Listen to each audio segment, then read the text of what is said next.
L'auteur du livre, c'est le bien-aimé frère Watchman Nee. Nous sommes toujours au chapitre 4, partie E.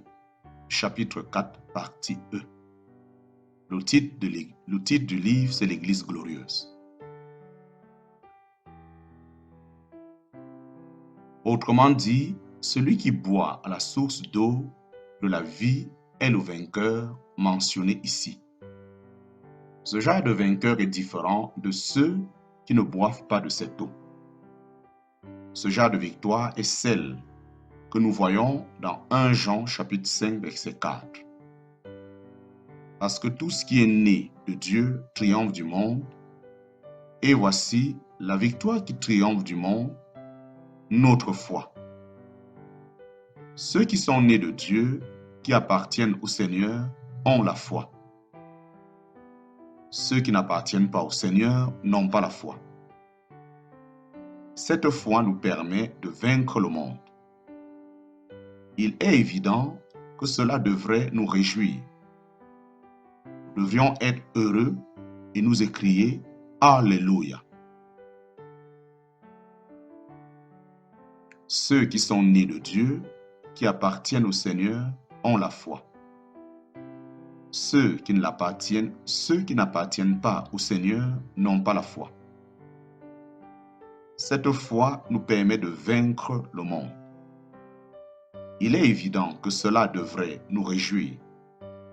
Nous devions être heureux et nous écrier « Alléluia ».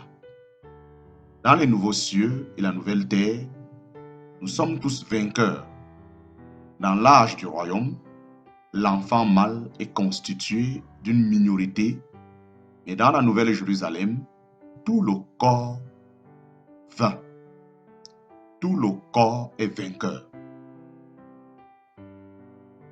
Dans la nouvelle Jérusalem, tout est centré sur la foi.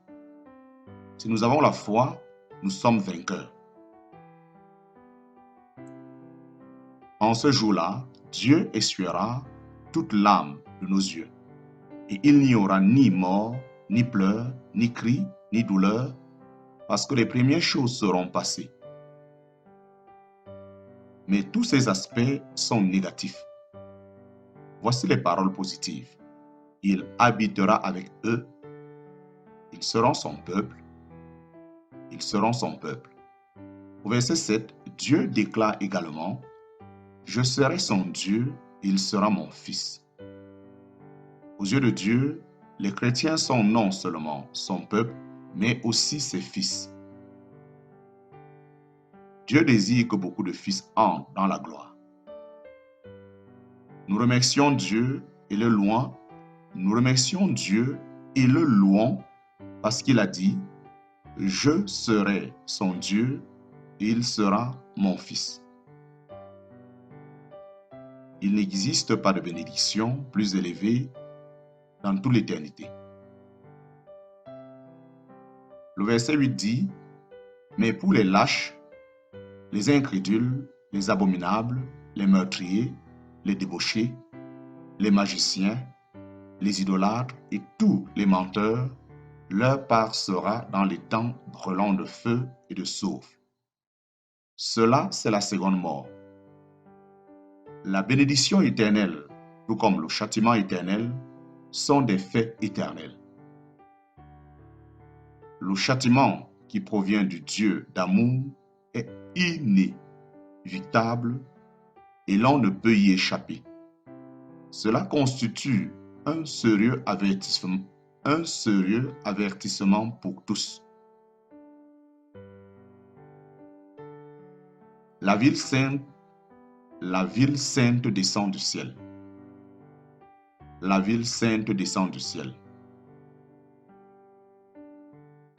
Considérons maintenant les détails de la ville sainte, la nouvelle Jérusalem. Apocalypse chapitre 21, verset 9 à 10 dit « Puis un des 7 anges qui tenait les 7 coupes remplies des 7 derniers plaies vint et me parla en disant « Viens, je te montrerai l'épouse, la femme de l'agneau. » Il me transporta en esprit sur une grande et haute montagne. Il me montra la ville sainte, Jérusalem qui descendait du ciel d'auprès de Dieu. Lorsque l'ange désira montrer à Jean la grande prostituée d'Apocalypse chapitre 17, versets 1 à 3, il le conduisit au désert. Aux yeux de Dieu et de ceux qui sont inspirés par le Saint-Esprit, la prostituée habite le désert. Elle habite un lieu où il n'y a ni vie ni fruit, une terre désolée. À présent, les hommes peuvent contempler de grandes églises en pierre, participer aux services dominicaux bien organisés et admirer la capacité humaine, mais aux yeux de Dieu, tout ce qui tire son origine de Babylone habite le désert. C'est une désolation. Lorsque l'ange montra à Jean l'épouse de l'agneau, il l'emmena sur une grande et haute montagne et il lui montra la ville sainte, Jérusalem, qui descendait du ciel d'auprès de Dieu. Jean contempla cette vision du haut d'une montagne grande et élevée. Cela indique que pour que nous recevions sa vision éternelle, Dieu doit nous emmener au sommet d'une grande montagne. Si nous ne sommes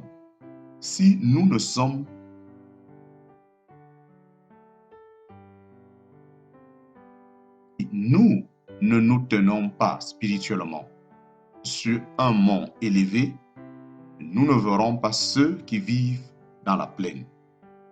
Nous ne verrons pas la nouvelle Jérusalem, ni l'œuvre ultime de Dieu. Lorsque Moïse parvint au Jourdain avec les enfants d'Israël, que lui dit Dieu? Il lui demanda de monter au sommet du mont Pisga et de regarder le pays qu'il avait promis. Ce verset confirme que nous devons nous trouver sur les hauteurs pour recevoir vision et révélation et pour contempler le plan de Dieu. Ne vous imaginez jamais qu'il suffit de mener une vie chrétienne ordinaire chaque jour sans commettre de péché grave. Nous devons prendre conscience que chaque fois que nous adoptons cette position, le plan éternel de Dieu n'est pour nous que doctrine et connaissance.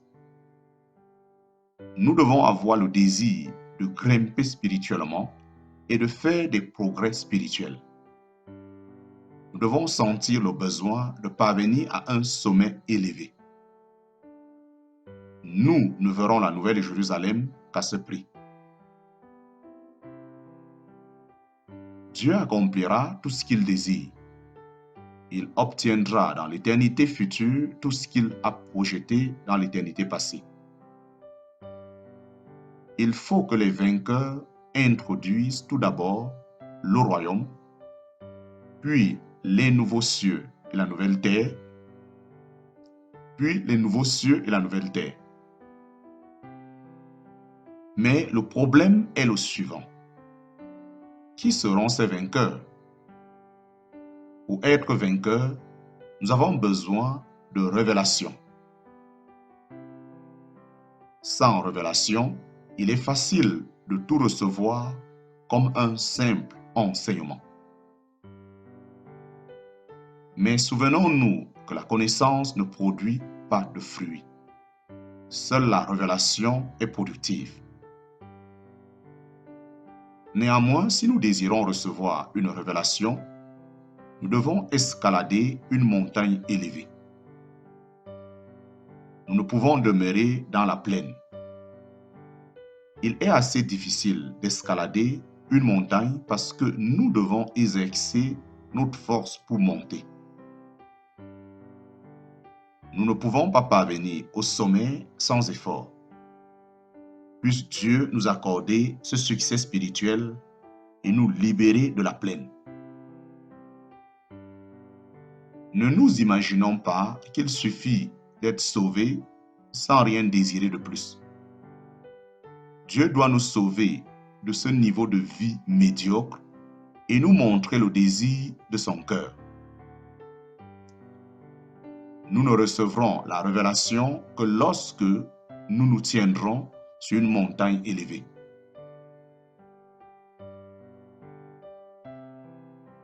Après avoir vu la Nouvelle Jérusalem, Jean fit quelque chose d'insensé. Il se prosterna pour adorer les pieds de l'ange.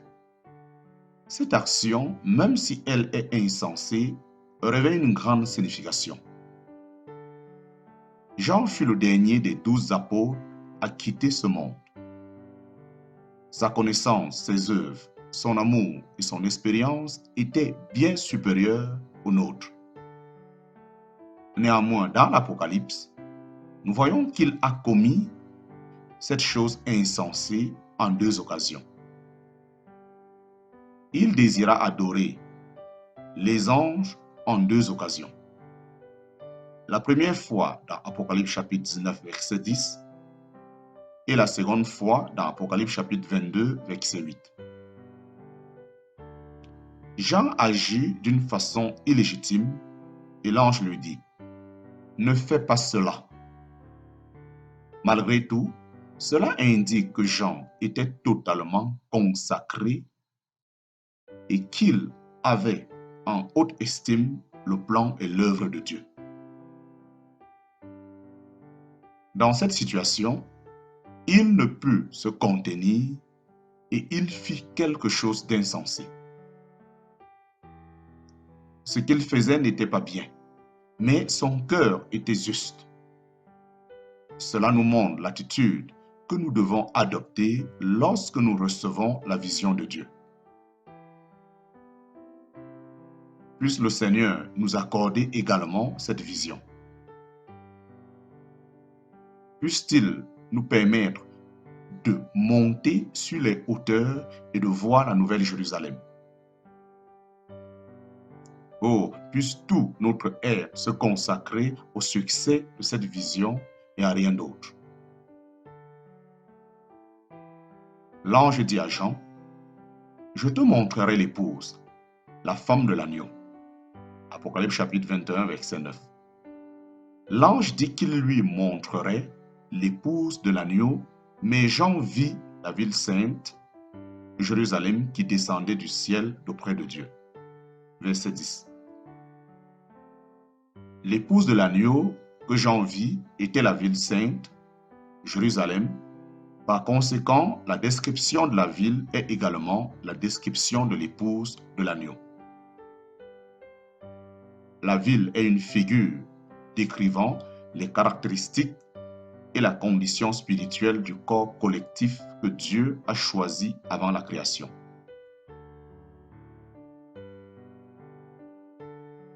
Cette ville descend du ciel, d'auprès de Dieu. Cela signifie que Dieu ne se préoccupe pas seulement du destin de l'homme collectif, mais également de son lieu d'origine. Il ne s'agit pas seulement du futur, mais de la source. L'épouse de l'agneau descend du ciel. La Nouvelle Jérusalem vient du ciel, non de la terre. Dieu ne nous montre pas un homme au passé chargé de péché et qui a été ensuite sauvé. En parenthèse, cela ne veut pas dire que ce registre de péché n'existait pas et que nous n'avons pas besoin de nous repentir et d'être sauvés par la grâce. Fermez la parenthèse.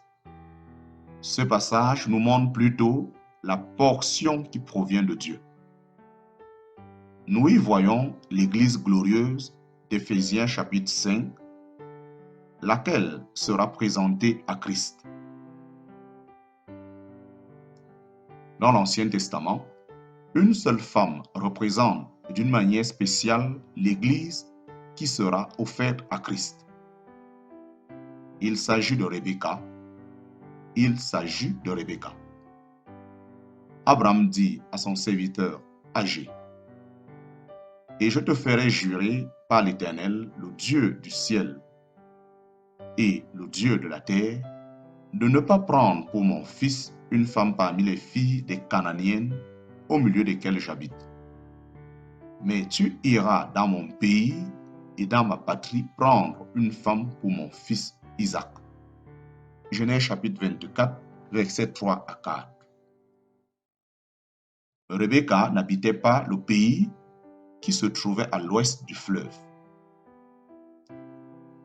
Rebecca n'habitait pas le pays qui se trouvait à l'ouest du fleuve Euphrates, ni à l'est du Jourdain, mais elle était dans la patrie d'Isaac. Dieu désire obtenir un homme collectif qui soit de la patrie de Christ. Christ vient du ciel. L'Église doit donc venir du ciel, elle aussi. Voilà pourquoi nous lisons dans Hébreux chapitre 2, verset 11, « Car celui qui sanctifie et ceux qui sont sanctifiés sont tous issus d'un seul. » C'est la raison pour laquelle il n'a pas honte de les appeler frères. Qui sont ces frères? Par définition, les frères naissent d'une même mère et d'un même père. Nous remercions Dieu parce que, d'une part, il nous a rachetés par le sang précieux du Seigneur, et d'autre part, nous sommes véritablement nés de Dieu.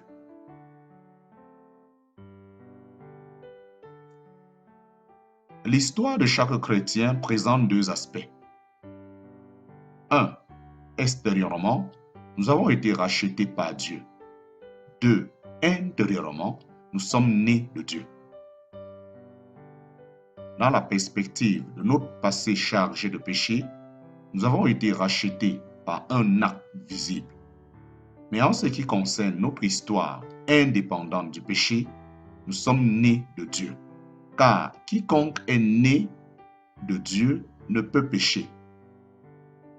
Cette portion n'a aucun commencement de péché, ni registre de péché.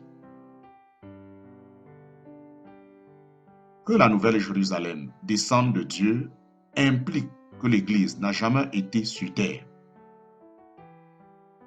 Il semble que l'Église descende sur terre pour la première fois. Cela ne veut pas dire que nous ne nous sommes pas présentés devant Dieu en tant que pécheurs, mais qu'une partie de nous provient de Dieu et appartient entièrement à Dieu. Combien nous devons remercier le Seigneur pour le fait que la Nouvelle Jérusalem descend du ciel d'auprès de Dieu.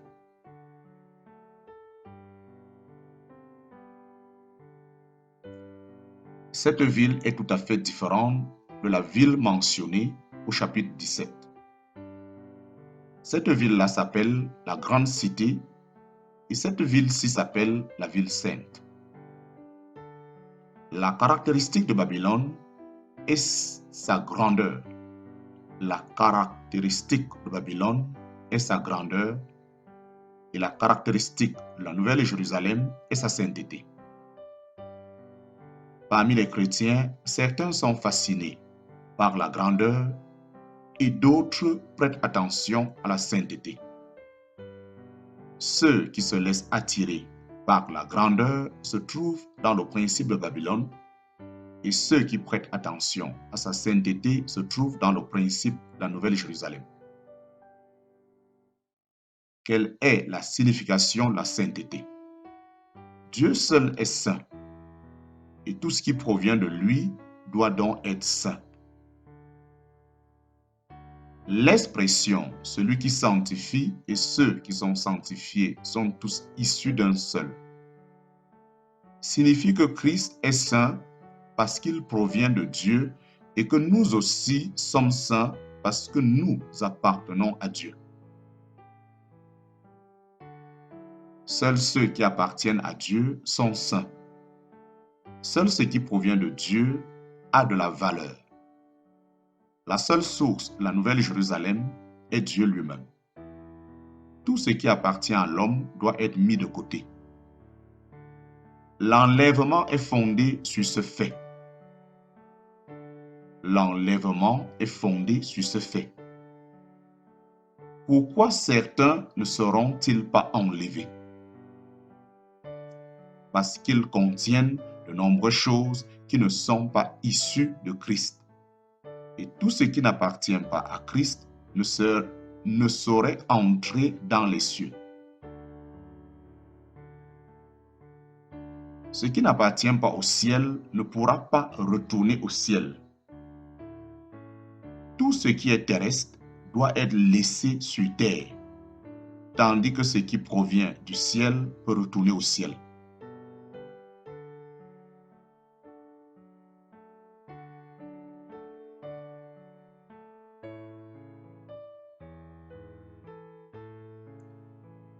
Seul ce qui provient de Dieu a de la valeur. La seule source de la Nouvelle Jérusalem est Dieu lui-même. Tout ce qui appartient à l'homme doit être mis de côté. L'enlèvement est fondé sur ce fait. L'enlèvement est fondé sur ce fait. Pourquoi certains ne seront-ils pas enlevés? Pourquoi certains chrétiens, pourquoi certains fils de Dieu ne seront-ils pas enlevés? Parce qu'ils contiennent de nombreuses choses qui ne sont pas issues de Christ. Et tout ce qui n'appartient pas à Christ ne saurait entrer dans les cieux.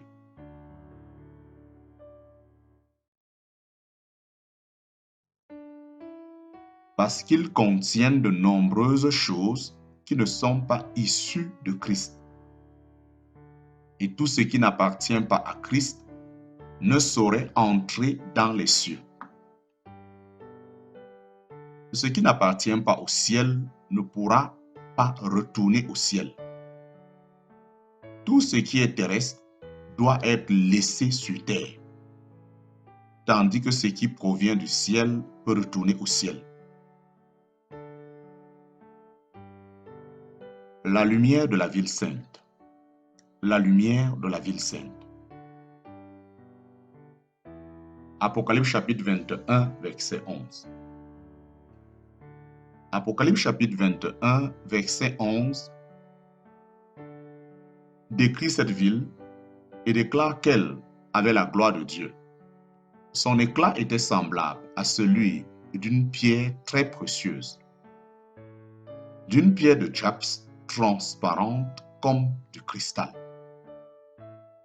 Le jaspe est mentionné la première fois dans Apocalypse chapitre 4.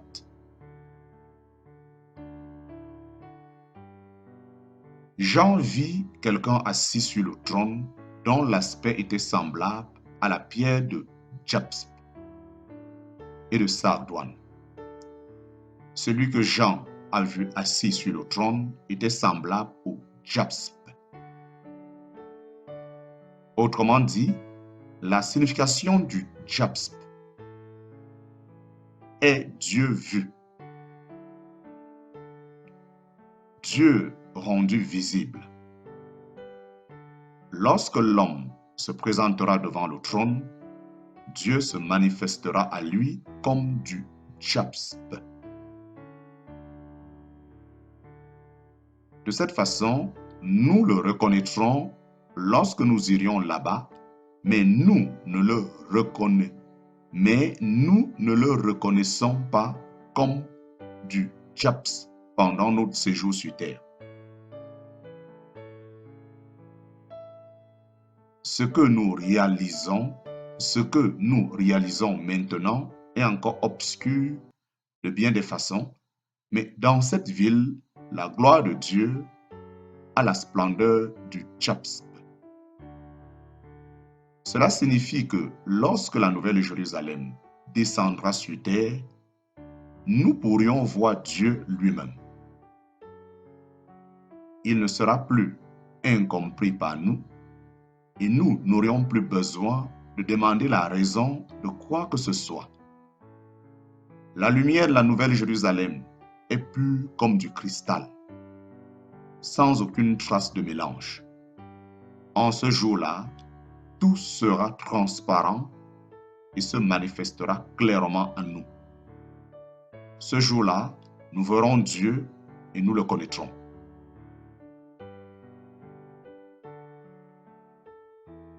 Les habitants de la ville sainte. Les habitants de la ville sainte. Les versets 12 à 14 disent: Elle avait une grande et haute muraille. Elle avait 12 portes, et sur les portes, 12 anges. Les noms étaient inscrits. Des noms étaient inscrits, ceux des 12 tribus des fils d'Israël. À l'Orient, 3 portes, au Nord, 3 portes, au Midi, 3 portes, et à l'Occident, 3 portes. La muraille de la ville avait 12 fondements, et sur eux, les 12 noms des 12 apôtres de l'agneau. Combien de personnes sont incluses dans cet homme collectif? Nous apprenons que les noms des 12 tribus d'Israël sont inscrits sur les portes et les noms des 12 apôtres sont inscrits sur les fondements. Ceci indique que la ville comprend les saints de l'Ancien et du Nouveau Testament. Les passages suivants dans les Écritures démontrent ce fait. Luc chapitre 13, versets 28 à 29 dit: Il y aura là des pleurs et des grincements de dents quand vous verrez Abraham, Isaac, Jacob et tous les prophètes dans le royaume de Dieu, et que vous serez jetés dehors. Il en viendra de l'Orient et de l'Occident, du Nord et du Midi, et ils se monteront à table dans le royaume de Dieu. Nous voyons ici que le royaume de Dieu comprend Abraham, Isaac et Jacob, qui représentent les saints de l'Ancien Testament. Ceux qui viennent de l'Orient, de l'Occident, du Nord et du Midi représentent les saints du Nouveau Testament. Ces deux groupes de personnes participent au royaume de Dieu. Ils entreront donc ensemble dans la Nouvelle Jérusalem. Hébreux chapitre 11, versets 8 à 10 dit: C'est par la foi qu'Abraham vint s'établir dans la terre promise comme en un pays étranger, habitant sous des tentes, ainsi qu'Isaac et Jacob, héritiers avec